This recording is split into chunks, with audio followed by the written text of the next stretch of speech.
जय Shri Krishna my YouTube family, welcome back your YouTube channel the spiritual universe. यदि आप अपने जीवन में बहुत ज़्यादा परेशान हैं, दुखी हैं, तो ये वीडियो आपके लिए है। सो स्किप बिल्कुल मत कीजिए और लास्ट तक ज़रूर देखिएगा।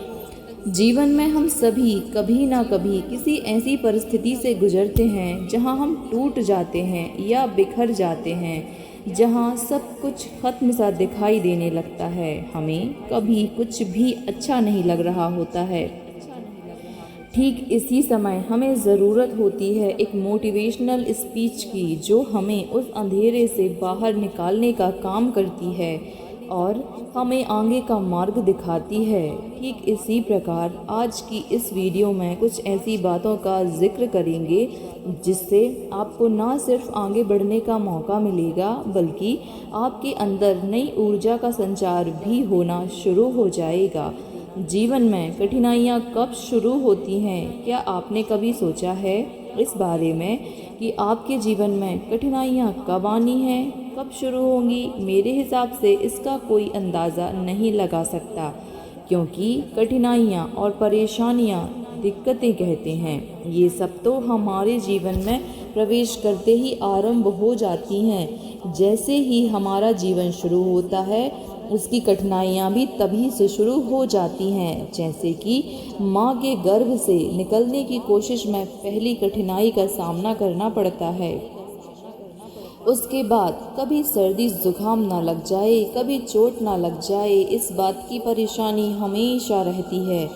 भले ही कहने को यह तो छोटी छोटी सामान्य सी दिखने वाली दिक्कतें हैं, परंतु शुरुआत तो हो गई ना। हम छोटे से उदाहरणों को लेकर चलते हैं। जैसे कि किसी महिला का खाना बनाने वक्त हाथ में छोटा सा कट लग जाए तो हम उसे इग्नोर कर देते हैं, लेकिन कई बार यही छोटे छोटे कट जो हमें बार बार लगते जाते हैं और अंदर कब गहरा घाव बना देते हैं, इसका हमें पता ही नहीं चलता।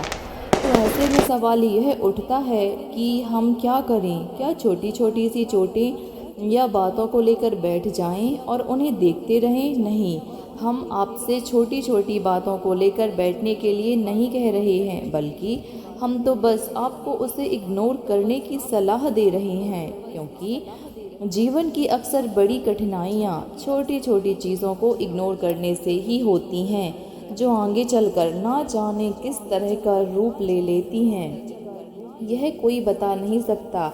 इसलिए इन छोटी छोटी बातों को इग्नोर करने की आदत छोड़ दो और फिर देखिए कि कैसे आपका जीवन बड़ी कठिनाइयों से यूं ही निकल जाएगा। यह जान लीजिए कि हमारा जीवन वास्तव में अद्वितीय है और इसमें हमें ही निर्माण करना है। यह आपका जीवन है और आपको सपनों की ऊंचाइयों तक पहुंचना है। हम सभी जीवन में कठिनाइयां और चुनौतियों का सामना करते हैं, लेकिन हमें यह याद रखना चाहिए कि हर चुनौती का सामना करना हमें मजबूत बनाता है और सफलता उच्चतम की ओर आगे बढ़ने के लिए हमें निरंतर प्रयास करने की ज़रूरत होती है। जब तक हम इन चुनौतियों का सामना करते हैं, तब हमारी मजबूरियां बढ़ती हैं और हमें अपने लक्ष्यों की ओर आकर्षण होने के लिए तत्पर करती हैं। श्री कृष्ण कहते हैं, जीवन में सफल होने के लिए आवश्यक है क्या आप संघर्षों से घबराएं नहीं। अगर आपने कभी भी कोशिश की है तो आप ये अच्छे से जानते होंगे कि सफलता एक एहसास है जो संघर्षों के बाद मिलते हैं। जीवन में आपको सफलता की ओर आगे बढ़ने के लिए अपने लक्ष्य की तरफ दृढ़ता से प्रगति करना चाहिए। संघर्ष चाहे कैसा भी हो, जो आपको ताकत और परिश्रम की ओर आगे बढ़ने का रास्ता दिखाते हैं। संघर्षों का सामना करते समय अपने मन को हमेशा शांत रखें। अगर आप अपने लक्ष्य की ओर बढ़ना चाहते हैं तो अपने अंदर की ताकत को जगाने की आवश्यकता होती है। अपने मन को शांत रखना आपको अपने लक्ष्य तक पहुंचाने में मदद करता ही है।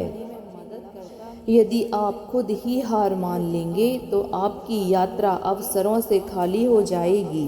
और आप उन सभी अवसरों को त्याग देंगे, छोड़ देंगे, वो सारे अवसर आपके हाथ से निकल जाएंगे। इसलिए अपने सपनों का पीछा करने के लिए अपने आत्मविश्वास को बढ़ाएं। जब तक आप खुद में विश्वास नहीं रखेंगे, दूसरे आपका सम्मान नहीं करेंगे। आपका आत्मविश्वास बनाए रखने के लिए खुद को अपनी क्षमताओं को मान्यता देना सीखना होगा। सकारात्मक सोचें और अपने कार्यों पर विश्वास करें। आपको सफलता के पथ पर आगे बढ़ने के लिए खुद को बनाए रखना होगा।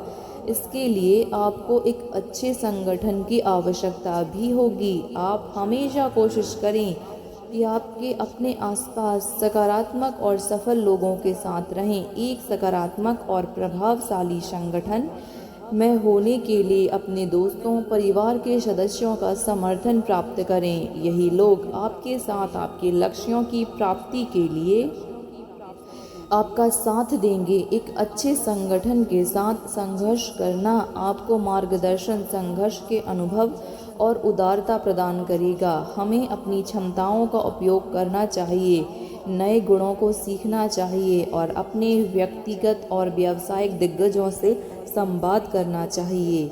यह मानवीय विकास हमें अपनी क्षमताओं का उपयोग करने में मदद करेगा और हमें बेहतर बनाएगा। व्यक्ति हर तरह से दुखों का समाधान ढूंढ लेता है, लेकिन कुछ ऐसी परिस्थितियां आ जाती हैं जो उसके जीवन के सबसे बड़े दुख का कारक बनती हैं। ऐसी परिस्थितियों से व्यक्ति इतना दुखी हो जाता है कि खुद को टूटा हुआ महसूस करने लगता है। जीवन की सभी कठिनाइयाँ हमारी अपनी रचनाएं और जो हमारे जीवन में बहुत कुछ हासिल करने की हमारी इच्छाओं से उत्पन्न होती हैं। यदि आप कठिनाइयों से बचना चाहते हैं तो आपको अपनी इच्छाओं को न्यूनतम तक सीमित रखना होगा। अंत में मुझे बस इतना ही कहना है कि सफलता के लिए स्वयं को समर्पित करें। सफलता एक प्रक्रिया है और हमें इसमें समर्पित होना होगा। हमें अपने कर्मों को सचेत और पूरे आत्मविश्वास के साथ करना होगा। हमें सफलता के लिए जीवन शैली को बदलना होगा। हमें अपने दृष्टिकोण को बदलना होगा, अपने उद्देश्यों को स्पष्ट करना होगा और खुद को सचेत रखना होगा। एक समय की बात है, रवि और दीपक अच्छे दोस्त थे। वे दोनों एक दिन कुछ काम होने की वजह से शहर से बाहर जा रहे थे। शहर का कोई पक्का रास्ता नहीं था, इसलिए वह दोनों जंगल के इलाके से गुजरते हुए शहर जा रहे थे।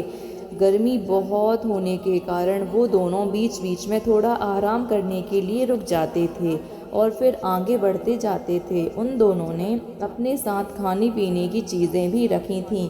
दोपहर को जब दोनों दोस्तों को भूख लगी तो दोनों ने एक जगह पर बैठकर खाना खाने का सोचा। दोनों जब साथ में खाना खा रहे थे तभी उन दोनों में किसी बात को लेकर झगड़ा हो गया। झगड़ा इतना ज़्यादा बढ़ गया कि रवि ने दीपक को थप्पड़ मार दिया। थप्पड़ खाने के बाद दीपक रवि को कुछ नहीं बोला। दीपक ने जंगल में से एक लकड़ी का छोटा टुकड़ा उठाया और उससे मिट्टी पर लिख दिया, आज मेरे पक्के दोस्त ने मुझे एक थप्पड़ मारा। कुछ देर के बाद दोनों फिर से शहर जाने के लिए निकल पड़े। उस झगड़े के कारण दोनों एक दूसरे से बात नहीं कर रहे थे और शहर की तरफ आगे बढ़ रहे थे। आगे बढ़ते बढ़ते दीपक, जिसने थप्पड़ खाया था, उसकी चीखने की आवाज़ आई। वह दलदल में गलती से बुरी तरह फंस गया था। रवि ने देखा कि उसका दोस्त बुरी तरह दलदल में फंस गया है। रवि ने तुरंत उसकी मदद की और उसे दलदल से बाहर निकाल दिया। इस बार भी दीपक कुछ भी नहीं बोला और दीपक ने उधर से एक पत्थर लिया और उस पर से एक पेड़ के तने पर लिख दिया, आज मेरे पक्के दोस्त ने मुझे बचाया। दीपक को ऐसा करते हुए देखकर उससे रहा नहीं गया और उसने तुरंत पूछा, दीपक, जब मैंने तुम्हें थप्पड़ मारा तब तुमने मिट्टी पर लिखा, जब मैंने तुम्हारी जान बचाई तुमने पेड़ के तने पर लिखा। तो दीपक ने जवाब दिया, तुमने मेरे साथ बुरा किया तब मैंने मिट्टी पर लिख दिया, क्योंकि मैं उस बात को अपने मन के अंदर नहीं बैठाना चाहता था और मैं ऐसा मानता हूँ कि मिट्टी की तरह वो बुरी बातें मेरे मन से निकल जाएं। जब तुमने मेरे साथ अच्छा किया तभी मैंने वह बात पेड़ के तने पर लिख दी। क्योंकि मैं उस बात को हमेशा के लिए अपने मन में रखना चाहता हूँ और हमारी दोस्ती को इतनी गहराई से मन में बसाना चाहता हूँ कि हमारी दोस्ती कभी भी ख़त्म ना हो पाए। ज़िंदगी में हमेशा अच्छा दोस्त चुनो, ज़िंदगी उसी का नाम है। हम उस परिस्थिति को कैसे संभालते हैं वो ज़्यादा महत्वपूर्ण होता है। जब हमारे साथ कुछ बुरा होता है तभी हमें उसे मन से निकाल देना चाहिए, और जब कुछ अच्छा होता है तो उसे ज़िंदगी भर के लिए मन में बसा लेना चाहिए।